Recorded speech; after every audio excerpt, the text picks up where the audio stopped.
Antes de nosso vídeo começar, inscreva-se, curta e compartilhe. Meus irmãos, a graça e a paz da parte do Senhor Jesus. Vamos abrir a palavra do Senhor no capítulo 5 de Gálatas.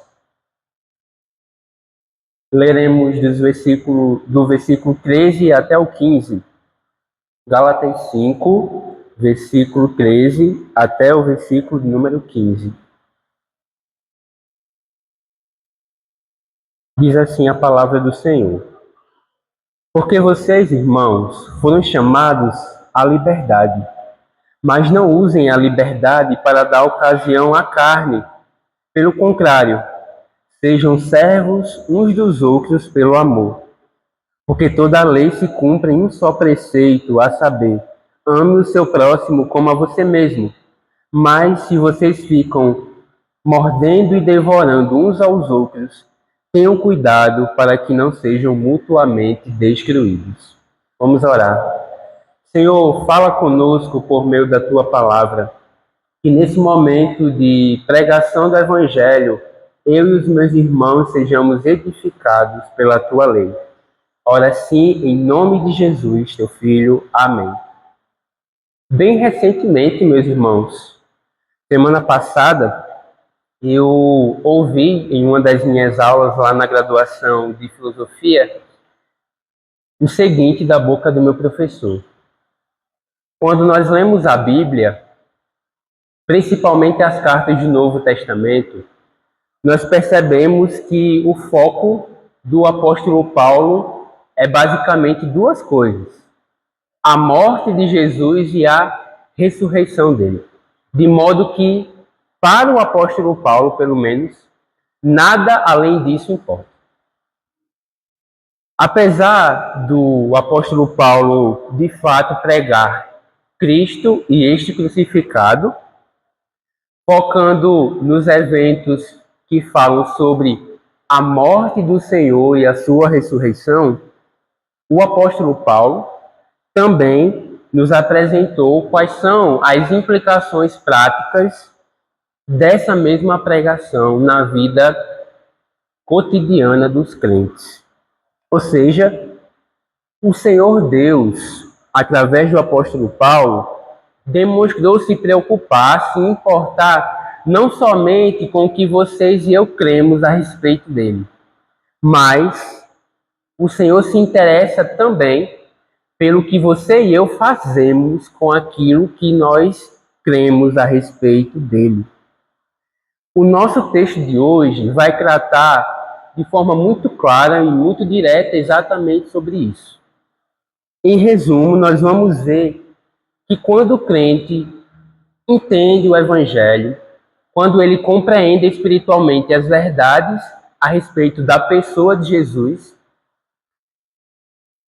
e desse modo ele se torna uma pessoa livre da carne, do pecado, do diabo e de si mesmo, essa liberdade que foi conquistada por Cristo na cruz e que o crente acaba herdando e se beneficiando, impele essa pessoa a fazer uma única coisa na sua vida: amar a Deus e amar o seu próximo como a si mesmo. O que nós cremos a respeito de Jesus precisa se concretizar durante o nosso dia a dia. E isso é visto através do amor que nós temos a Deus, o Senhor, e do amor que nós temos ao nosso semelhante, independentemente de quem ele seja. Tá certo? Essa é a mensagem que a gente vai se debruçar a partir de agora. Uma coisa muito interessante é que toda a carta de Gálatas, especificamente o capítulo 5, trata do tema da liberdade cristã. Então, o capítulo 5, por exemplo, foi iniciado com uma palavra muito contundente do apóstolo Paulo, quando ele disse: para a liberdade foi que Cristo nos libertou. No verso 13, o apóstolo Paulo vai trazer essa ideia novamente, dizendo o seguinte: porque vocês, irmãos, foram chamados, foram convocados para a liberdade. Irmãos, vocês foram chamados convocados para a liberdade. E o ponto é muito nítido em toda a palavra do Senhor. Cristo é o nosso verdadeiro e, na verdade, nosso único libertador. De modo que somente se você está em Cristo, você pode desfrutar de uma verdadeira liberdade. E isso em todos os sentidos possíveis. Não à toa, nós lemos agora há pouco na nossa liturgia o texto de Romanos 8, versos 1 e 2, que diz que Jesus nos libertou da lei do pecado e da morte. De modo que agora não repousa nenhuma condenação sobre você e sobre mim. Nós estamos livres da condenação do pecado. O que isso quer dizer? Que se você crê em Cristo, o sangue dele purificou você diante do Pai, de modo que, quando chegar o momento final de juízo, em que você tiver que prestar contas diante de Deus pelo que você fez, Deus vai olhar para você e não vai enxergar a sua multidão de pecados, mas vai enxergar a morte do Filho dele na maldita cruz. Ou seja, a sua habitação não será com Satanás e os seus demônios no inferno, mas será com o Senhor no céu, no reino em que habita a justiça. Então, primeiro, Jesus liberta você e eu da condenação do pecado. A morte, por exemplo, a morte eterna e final, ela foi vencida pelo Senhor naquela cruz. Já não é mais um problema para você e para mim. Isso quer dizer que o Senhor Jesus é o verdadeiro e único libertador, como eu falei para vocês agora há pouco, do crente. E todos os atos redentivos de Deus ao longo da Bíblia Sagrada nos mostram essa mesma verdade. Por exemplo, quando a gente vai meditar sobre o episódio lá do Antigo Testamento em que Deus liberta o povo de Israel do cativeiro e da escravidão egípcia, nós percebemos que aquele episódio era um prelúdio em que o Senhor estava anunciando que haveria um momento em que, de fato, nós seríamos libertos dos nossos verdadeiros inimigos.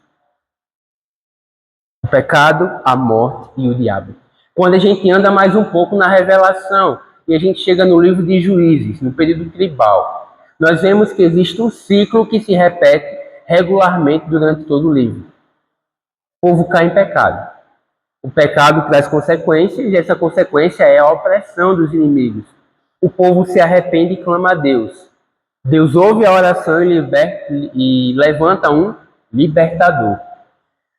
Porém, Jefité, Gideão, Débora, Sansão, homens e mulheres levantados por Deus naquele tempo para libertar o povo do cativeiro momentâneo, eram libertadores temporais e insuficientes.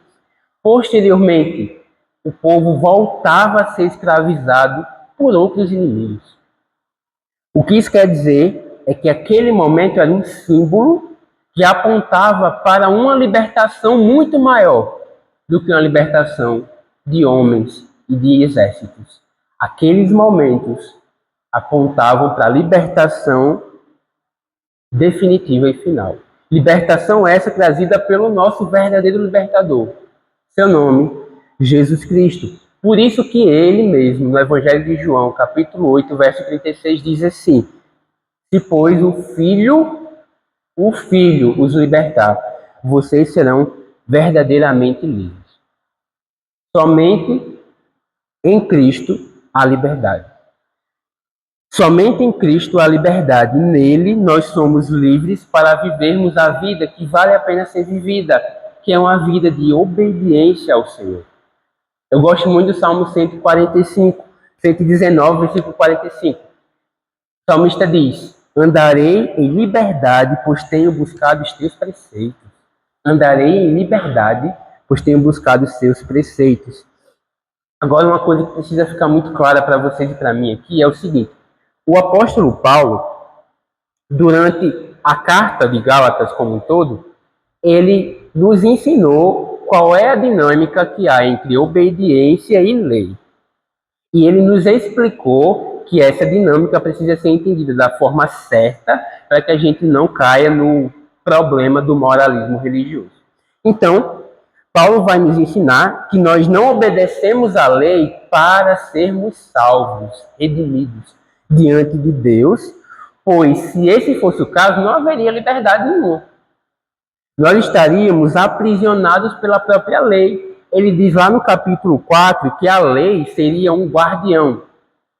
Ela ficaria vigiando você, sem deixar você ter nenhum tipo de liberdade. Se você escolhe o tipo de vida que diz, com as minhas obras eu vou conquistar o reino dos céus, a lei é o seu pior inimigo. Ela é o seu guardião. Ela vai lhe manter aprisionado. Então, a proposta de liberdade trazida pela Carta aos Gálatas, e principalmente pelo capítulo 5, ela tem uma outra natureza.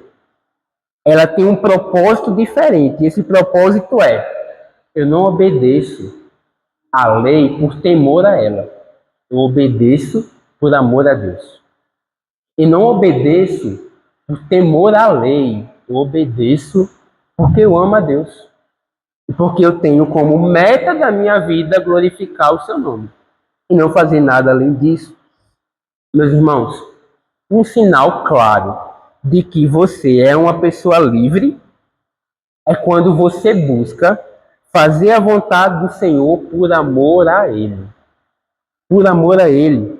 E essa obediência a Deus é uma demonstração genuína da liberdade verdadeira. Um exemplo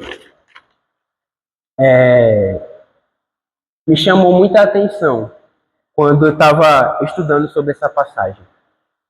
Um pastor do Rio de Janeiro, ministrando a palavra de Deus no BOPE daquela região, chegou para o capitão e perguntou o seguinte: você tem na sua vida uma pessoa que você ama de verdade? E mais do que isso, essa pessoa ama você de verdade? Aí o capitão falou: sim, eu tenho alguém que eu amo muito e tenho alguém que me ama muito. E aí o pastor perguntou para ele: você tem mais medo de pecar contra o Estado do Rio de Janeiro ou você tem mais medo de pecar contra essa pessoa? Sabe qual foi a resposta do capitão? Eu tenho muito mais medo de pecar contra essa pessoa, porque eu a amo e porque ela me ama. O que o capitão está falando é: o medo que eu tenho da punição do Estado é ínfimo, é pequeno, perto do medo que eu tenho de pecar contra aquela pessoa que me ama verdadeiramente. O ponto aqui é esse, gente. Eu não obedeço a Deus, eu não abdico das minhas vontades para fazer a dele, porque eu tenho medo de Deus. Mas eu amo a Deus tanto que eu obedeço a Ele. Essa é a ideia. É isso que o Evangelho nos ensina. E se você tem essa consciência, se você tem essa liberdade em Cristo, você não volta à sua vida pregressa, você não se submete à carne. É o que Paulo diz na parte B do versículo.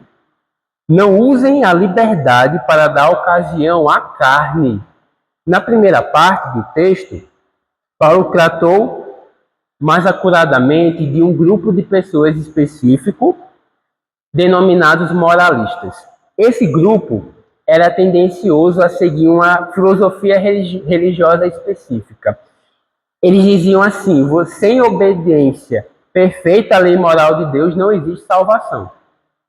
Por isso que durante a carta o apóstolo Paulo vai ensinar aos Gálatas que as obras da lei, principalmente a circuncisão do pênis masculino, que era a grande questão daqueles dias, não são suficientes para limpar a sua barra diante de Deus. Não adianta você fazer qualquer que seja a boa obra possível para que a sua alma diante de Deus seja redimida, pois ninguém será justificado pelas obras. Ele fala isso durante boa parte do texto.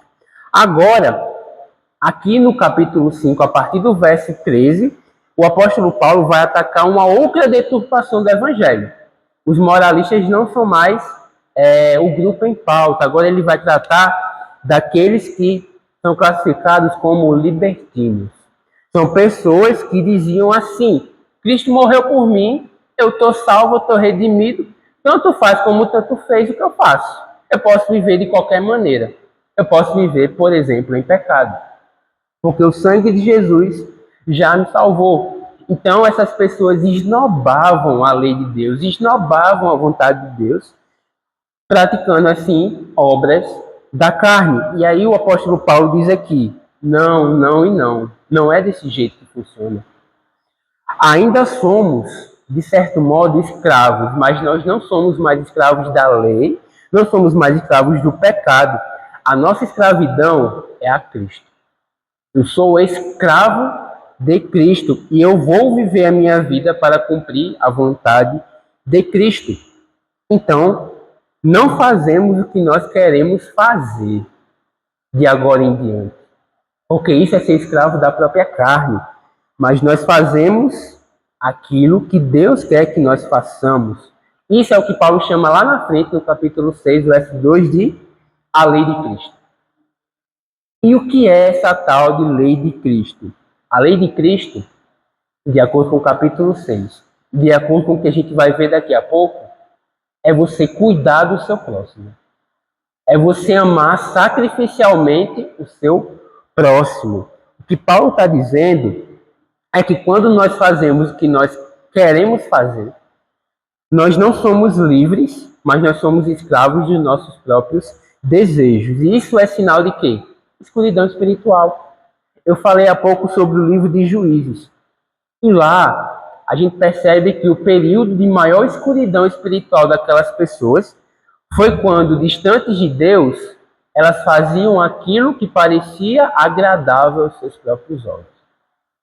Não tinha um homem de Deus, um profeta, um legislador, ninguém ali, para dizer o que Deus queria que aquelas pessoas fizessem. Elas faziam o que elas queriam.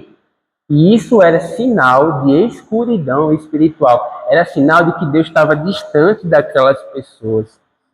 Então, quando o Senhor não é levado em consideração por nós, quando ignoramos a sua vontade e preferimos subvertê-la fazendo o que nós queremos, quando nós abusamos do amor de Deus, da sua graça, da sua compaixão, da sua misericórdia, transformando todas essas coisas em uma oportunidade para a prática da libertinagem e do pecado, isso significa que nós ainda somos escravos da nossa carne e nós não nos damos nem conta disso.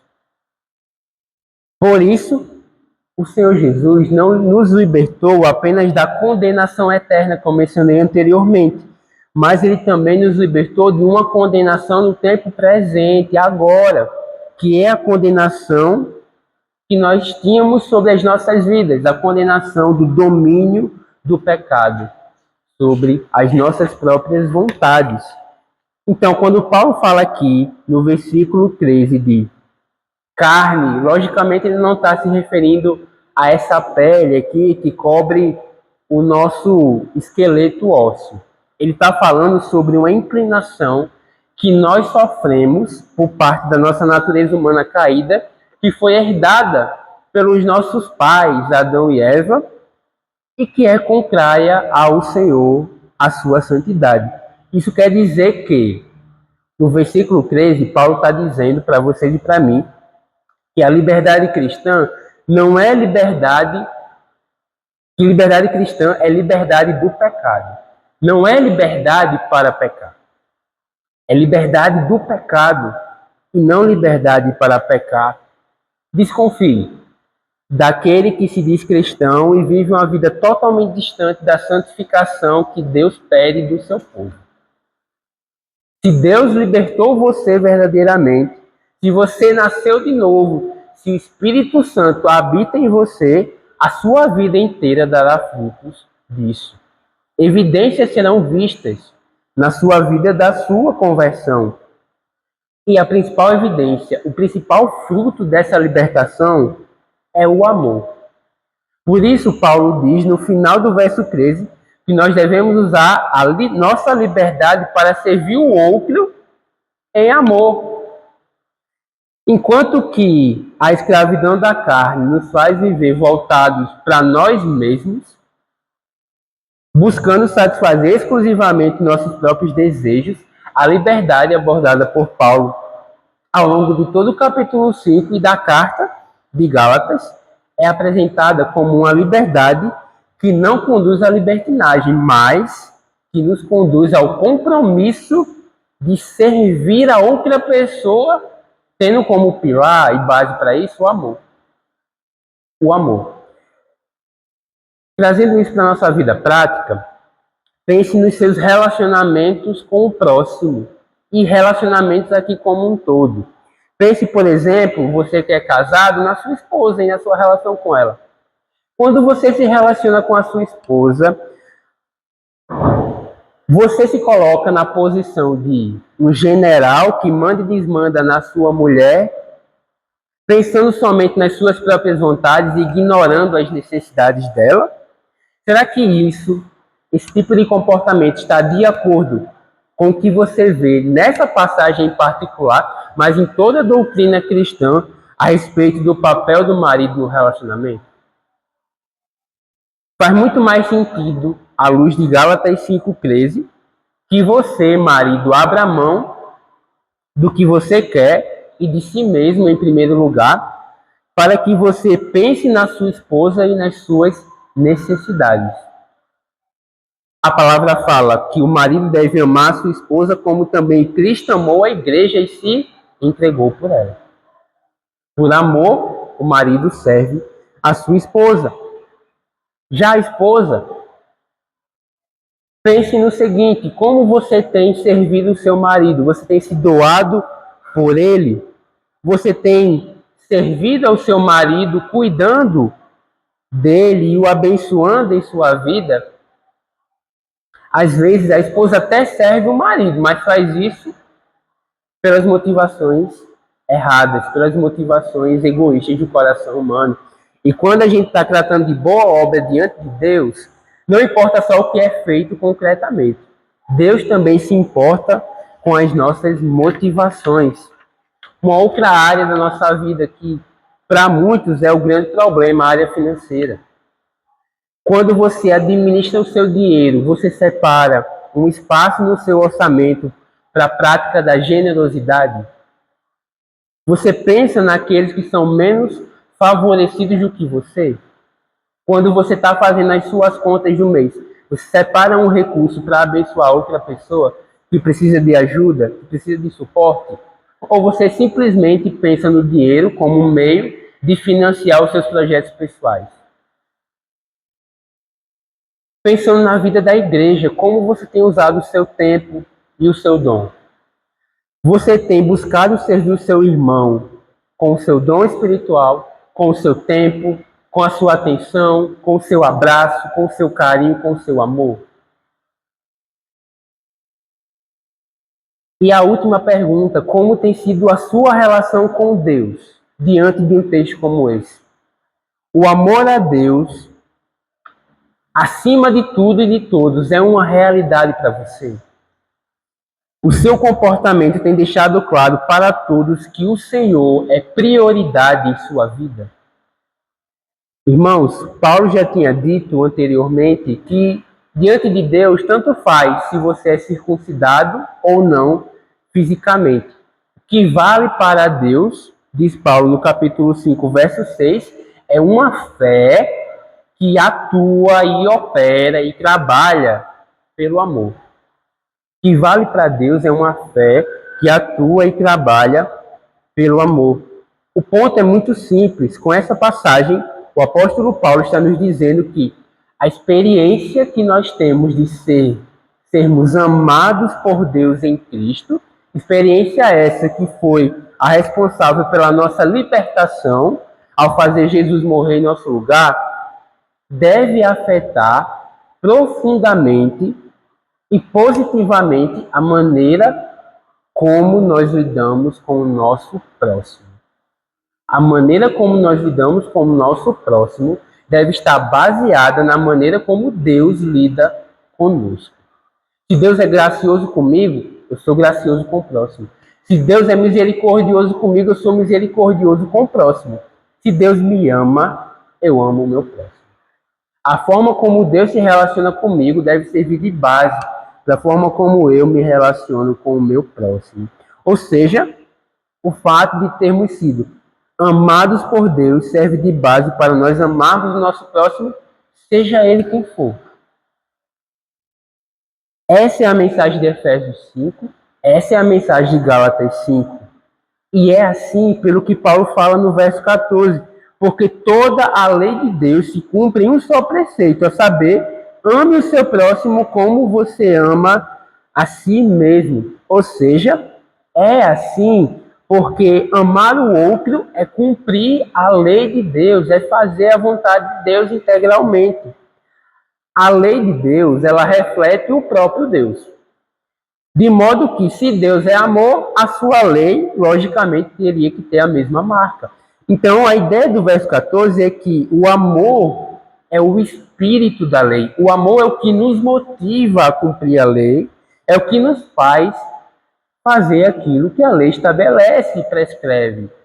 O amor é o que deve servir de base para a gente ter a intenção certa ao fazer qualquer tipo de boa obra que esteja diante de nós. Então, os mandamentos de Deus são, na verdade, desdobramentos do mandamento maior, que é amar a Ele acima de todas as coisas e amar o nosso próximo como a nós mesmos. O apóstolo Paulo trabalha essa ideia em outra carta. Ele escreve aos Romanos dizendo assim: não fiquem devendo nada a ninguém, exceto o amor de uns para com os outros. O amor para um crente é um débito na conta dele. Eu preciso amar você. É um débito que eu tenho com você. Ele continua: pois quem ama o próximo cumpre a lei. Pois estes mandamentos, não cometa adultério, não mate, não furte, não cobice, e qualquer outro mandamento que houver, todos se resumem nesta palavra: ame o seu próximo como você ama a si mesmo. O amor não pratica o mal contra o próximo, portanto, o cumprimento da lei é o amor. Se eu amo você, eu não adultero. Se eu amo você, eu não mato. Se eu amo você, eu não furto. Se eu amo você, eu não cobiço. E se eu amo a Deus, eu amo você. Por isso que toda a lei de Deus é resumida nesse mandamento maior, o primeiro, o amor. Irmãos, resumindo até aqui, embora não sejamos perdoados por Deus em virtude do cumprimento da lei, porque ninguém consegue guardar a lei perfeitamente, uma vez que nós somos aceitos por Deus por causa da graça dele, nós passaremos a guardar essa lei por amor àquele que nos amou, por amor àquele que nos aceitou, por amor a Deus. Na contramão disso, nós temos um caso como o que ele menciona aqui no versículo 15. Mas, se vocês ficam mordendo e devorando uns aos outros, tenham cuidado para que não sejam mutuamente destruídos, diz o apóstolo Paulo. Esse texto aqui nos indica que os Gálatas estavam especialmente inclinados a se meterem em brigas e em contendas naqueles dias.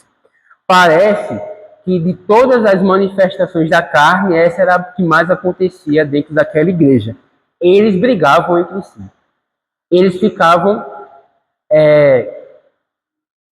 confrontando negativamente um ao outro, sem o propósito de edificar e abençoar os irmãos, mas simplesmente para fazer mal mesmo a ele, para ferir o próximo. E essas brigas e contendas, elas se davam principalmente por causa desses dois grupos que eu mencionei para vocês, dos moralistas de um lado e dos libertinos do outro. Só que para um crente, esse tipo de briga, a briga em si, né, a contenda em si não faz nenhum sentido. Porque se nós amamos o outro como a palavra nos instruiu nos versos 13 e 14, nós não iremos contender com o outro, nós iremos servir uns aos outros. Ao invés de morder e devorar uns aos outros, nós vamos amar e abençoar uns aos outros. Um filósofo bem antigo, de nome Thomas Hobbes, muito consciente da natureza humana, observando como as pessoas se comportavam na sociedade, ele disse o seguinte: nós precisamos estabelecer uma espécie de Leviatã, um Estado que tenha todo o poder e que tire a nossa liberdade pessoal. Sabe por quê? Porque o homem é o lobo do homem. O homem é o lobo do homem. De modo que se o homem não tiver nenhum impedimento legal, ele vai devorar o seu próximo. Ele vai passar por cima do seu próximo. Porque é da natureza humana ser egoísta e pensar somente em si. E faz total sentido o que ele está falando hoje, o que a gente está descrevendo aqui no versículo 15. Apesar do apóstolo Paulo só citar as obras da carne nos versículos seguintes, 19 a 21, a única obra da carne claramente cometida pelos Gálatas, que foi apontada pelo apóstolo Paulo nos 6 capítulos do texto, é briga e contenda. Briga e contenda. Na carta toda, não há nenhuma alusão, por exemplo, a uma queda sexual, a imoralidade sexual por parte deles, ou então a alguma tentativa de desvio financeiro. Mesmo assim, Paulo usa uma linguagem no verso 15 que sugere um bando de animal ou animais selvagens atacando e devorando uns aos outros, quando ele vai se referir ao pecado dos Gálatas, ao pecado de briga dentro da igreja. Para Paulo, é como se eles estivessem sendo um bando de animais, devorando-se mutuamente por um pedaço de carne, por um pedaço de osso. Isso quer dizer o quê? Que brigas na igreja são tão destrutivas para a comunidade quanto qualquer outro tipo de pecado, inclusive os pecados que são vistos como mais sérios, como os pecados de natureza sexual e financeira. Isso porque, caso esse problema não seja confrontado, contornado e resolvido, ele vai acabar com aquilo que é mais caro para os olhos do Senhor, que é a comunhão entre o seu povo. Por isso, os que mordem e os que devoram o outro são igualmente destruídos. Afinal, eles estão atacando o próprio corpo. Eles estão atacando a si mesmos, eles estão atacando o seu irmão, a sua igreja. E aí, o apóstolo Paulo alerta os Gálatas sobre isso e os confronta aqui. E ele faz isso com muita firmeza, usando de uma linguagem muito severa, muito dura. O apóstolo Paulo tinha interesse no bem-estar daquelas pessoas. E é por isso que ele precisou pegar pesado. A igreja precisava ser pacificada naquele momento. Se nós buscamos o bem dessa igreja, por exemplo, nós não podemos aceitar, dentro do nosso meio, brigas e contendas desnecessárias. Se você ama a sua igreja, você vai amar cada parte dela, você vai amar cada irmão que a compõe. Em meio a todas as nossas diferenças, em meio aos nossos pecados até, nós precisamos amar uns aos outros. Porque o tema da liberdade cristã, que é o tema maior, aqui da carta, é perceptível através de momentos assim. Quando a gente está diante de um confronto, de um conflito com o nosso próximo, nós lidamos com aquilo de forma santa, de forma ilibada, de forma abnegada. Nós lidamos com aquilo com amor. Resumindo toda a mensagem, o que Paulo está dizendo é: liberdade cristã não é liberdade para satisfazer a carne, mas é liberdade para controlar os impulsos da carne. Liberdade cristã não é liberdade para você explorar o próximo, mas é liberdade para você servir o próximo. Liberdade cristã não é liberdade para desrespeitar a lei, mas é liberdade para cumprir a lei como Deus se agrada que nós a cumpramos. E como tudo, meus irmãos, o nosso grande paradigma nesse ponto é o nosso Senhor Jesus. Ele é o exemplo perfeito do que o apóstolo Paulo está nos ensinando aqui. Pense nos momentos de maior tensão que Jesus enfrentou em sua vida, ele manteve-se no centro da vontade de Deus. Mesmo atemorizado com o que estava para acontecer, ele não se desviou, mas ele continuou fazendo a vontade do Pai para a sua vida. Quando ele foi traído por Judas, ele não respondeu de forma agressiva, ele não respondeu de forma irracional, mas ele respondeu tudo com serenidade. Jesus foi chicoteado e foi punido injustamente pelos romanos. Mas quando ele ora ao Pai por essas pessoas, o que ele fala? Pai, perdoa-lhes porque eles não sabem o que fazem. Ele intercedeu por aquelas pessoas, pelas suas almas.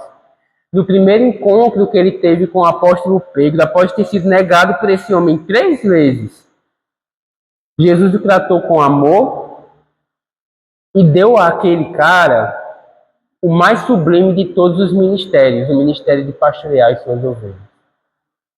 Quando Jesus foi abandonado pelos seus discípulos na cruz do Calvário, ele ressuscita, vencendo a morte, aparece aos seus 12 apóstolos e oferece a eles um banquete, não um sermão. Quando Jesus foi ofendido pelo seu e pelo meu pecado, ele não reagiu com ira sobre a nossa vida, nem desejou nos destruir, mas ele respondeu ao nosso pecado com misericórdia, com graça, com perdão e com amor. Quando Deus nos dá a oportunidade de nos relacionarmos com o nosso próximo, é a chance que nós temos de mostrar que o que importa não é só o que a gente crê com a mente, mas é o que a gente faz com essa crença. Quando você crê verdadeiramente no Evangelho, como ele é anunciado nas páginas da Bíblia Sagrada, isso mexe com você a ponto de você fazer o que o apóstolo Paulo está dizendo aqui. Servir o seu próximo em amor. Que Deus nos dê a graça de honrá-lo durante toda a nossa vida, imitando a Jesus em seu amor pelo próximo. Vamos orar?